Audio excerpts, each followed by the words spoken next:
Yo, what's up, family? Before we start the video, please leave a like, subscribe, and share it in everyone that you can. Just read out there a little bit more. With that being said, let's get right into the video. The San Antonio Spurs beat the Portland Trail Blazers 114-94, led by an extraterrestrial performance by Victor Wembanyama, and I wanted to take a look, so let's get into the film. Alright, how y'all doing? I hope y'all doing good. If you're new here, welcome. If you're not, make sure you take your shoes off before you come in the house. And Victor Wembanyama posted a monster double-double in this game with 30.7 rebounds, 3 assists, and 10 blocks. He has had 4 games this season with 7 or more blocks. This is his second career game with 10 blocks. He hasn't eclipsed it yet. I'm pretty sure he will at some point, and he's just a monster in the paint. And just as a player, there's a reason people call him an alien, because he at 7'4" is one of the most versatile players in the NBA, hands down. And for this first play, the Spurs run an inverted pick and roll. They love to run inverted pick and roll for Wemby. It just highlights and suits perfectly for him. I did a video on the Spurs offensive playbook and how it fits Wemby. I'll put that somewhere if you're interested in that, so you can watch that. But here with the inverted pick and roll, it just lights up the most underrated part of his game to me, which is his passing. He throws lobs to his smaller guys. He finds guys in the post when help comes. He finds guys cutting. He is an amazing passer. Now, the turnovers are something that he'll have to work on over time, because he's just a second-year player and he does like to do the flashy pass, and that will result in some turnovers. But the inverted pick and roll, you will see him throw some lobs in this game. He only had 3 assists in this one, but his assist numbers don't always tell the whole truth about his passing. But here, good screen by Sohan, and Wemby banks it off the glass. And of course, we all know the most redeeming quality for Victor is his shot blocking. Again, had 10 blocks in this game, is averaging 3.8 on the season, but I'm gonna round up to 4 for him. Of course, is the shot block leader in this game. And if you're a center going against Wembanyama, of course, what you want to do is try to overtake him with strength. You have to create separation with your body if you're going up on Victor. DeAndre Ayton does a spin move, but he doesn't get any separation from Victor, especially after hesitating with this pump fake. Allows Victor to get even close to him, and he swats it out there. And of course, his blocks are going to get a lot of love, but his overall rim protection and being a rim deterrent, sometimes not even letting guys attempt shots because they see him and then they'll go the other way, and stuff like this where he's not getting credit for a block, but he completely altered the shot and got the rebound and started to break. Alright, so we got DeAndre Ayton going at it again with another spin move, but a nice cut here by Toumani Camara. He's going to cut right past CP3, but again, not a block, but he completely changed the shot, doesn't even hit the rim, and it leads to a Spurs lob in transition. Alright, so he's going to show some of that passing. Champagnie right here, Julian Champagnie, he's going to do a nice job. Come in and act like he's going to set this flare screen. So right here, he's going to act like he's setting this flare screen for Keldon Johnson to come out, and then Vic is going to pass the ball here. But what Champagnie does is that while he comes over and acts like he sets the screen, the Blazers are going to communicate how to switch this, because, I mean, he's actually sitting right there. But once he does that, you got a shot clock running down. He's going to immediately slip out of that, and Wembanyama throws a pinpoint lob.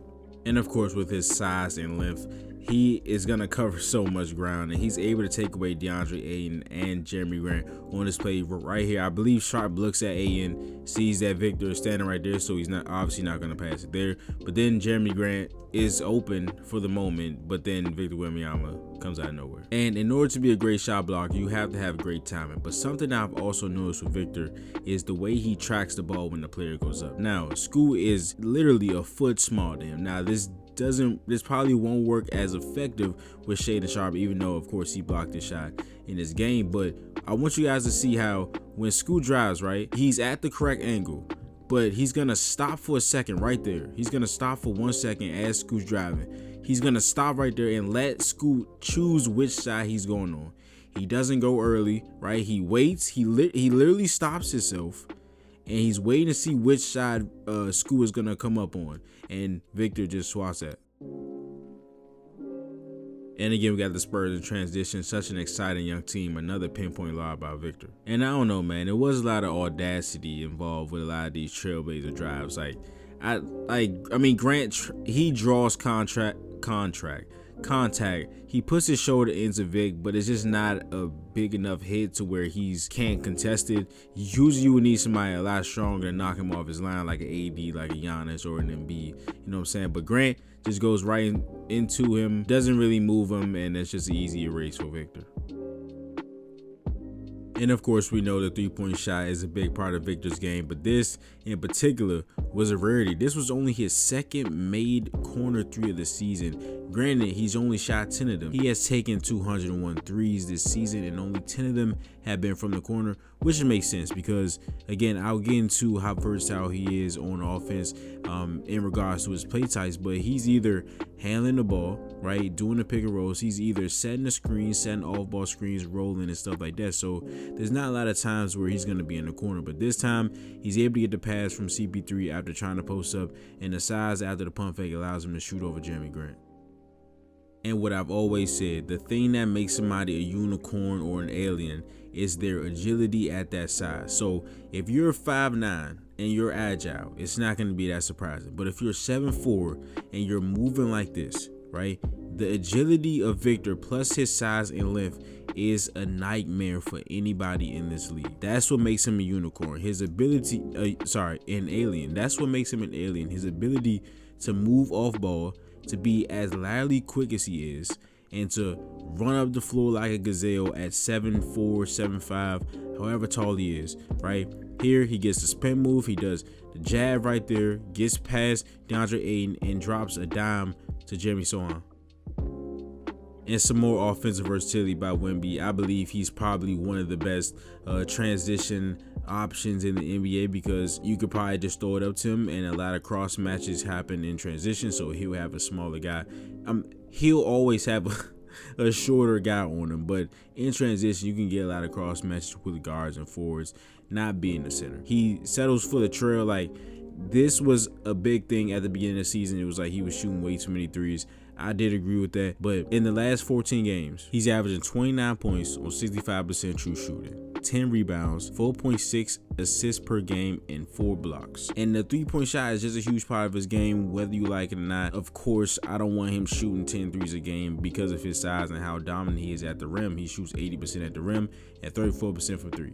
You tell me which one is more efficient. But when Victor Wembanyama hits his threes like he's been doing these past 2 weeks of games, he's literally a top 15 player. And then you add the defense. He was all defense as a rookie, so we already got that on lock. But here, the trailing three. And this is some of the alien stuff we talk about. So of course, he's able to step up on a scoop drive, force him to pass, but then has the length and the reaction time to get back to Don McClingan with some help from his Area 51 member and Stephon Castle. But that right there, he is not supposed to be doing blowout dribbles at 7'4". He's not supposed to have the ball on the string like that. He's not supposed to be moving that fast. And at that size, we just have not seen anybody move this quick in general with the ball or not. And this is just a beautiful move. So by this point, I believe he has made a couple of threes, and he's got fouled twice on threes. I don't know if Clingan had fouled him. I forgot who fouled him, but I do know that he's hit some threes and he's got fouled on 2 3-point attempts.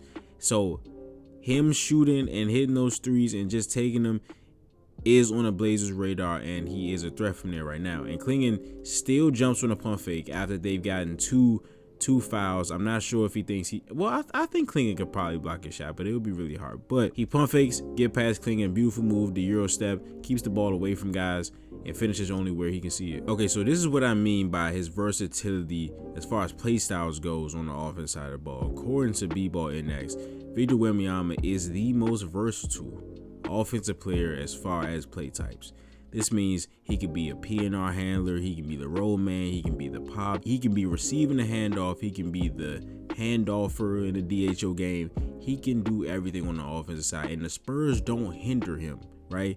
Their playbook is shaped for him to show these skills. They understand that they have a guy that has not been seen before. So you don't try to limit him. You put him in positions where he can show his passing, he can show his dribbling moves, and he can get past slower centers. So here, Castle's going to enter it into him. He's going to run through. And then what they're going to get into here is some Chicago action, but it's actually a fake Chicago action. So Chicago action is usually when this guy right here, he's going to set a pin down for this guy to come receive a DHO. So it'll be a pin down screen here by Champagne and Keldon Johnson coming to get the dribble handoff. But the Spurs always do a nice job of putting wrinkles on their handoff action. So here they fake it and get Champagne on a cutter just to have somebody that Wemby can pass to, just have him have another option. But here we do get into the DHO with Keldon Johnson. Now Victor has the opportunity to either roll, try to get a lob, or to pop. He decides to pop, and he hits the three. And yes, I know he's 7'4", 7'5". He's supposed to get rebounds, but it's the activity and the fluidity in his movement. So the first one here, he just plays the tall skid and the monkey bars there, just taps out to Stephon Castle. He shoots again, still showing the activity, trying to get the ball, and then watch this pass right here. See Champagnie cutting on Robert Williams, the shovel pass, like his vision and the decisiveness in his passes, even though some of them do in the turnovers because he's trying to be flashy and stuff like that. The turnovers, again, like I said, they will come down in time, but just the vision and the activity is excellent from Wemby. And once again, I just don't know what Denny Avdi is thinking here. He's one of my favorite players in the league, but just you're not getting that through, buddy. But that is the video. If you enjoyed it, please leave a like, subscribe, and share it in and everyone that you can. Just so you out there a little bit more. And I will see you guys in the next video. But this is Nick. Peace.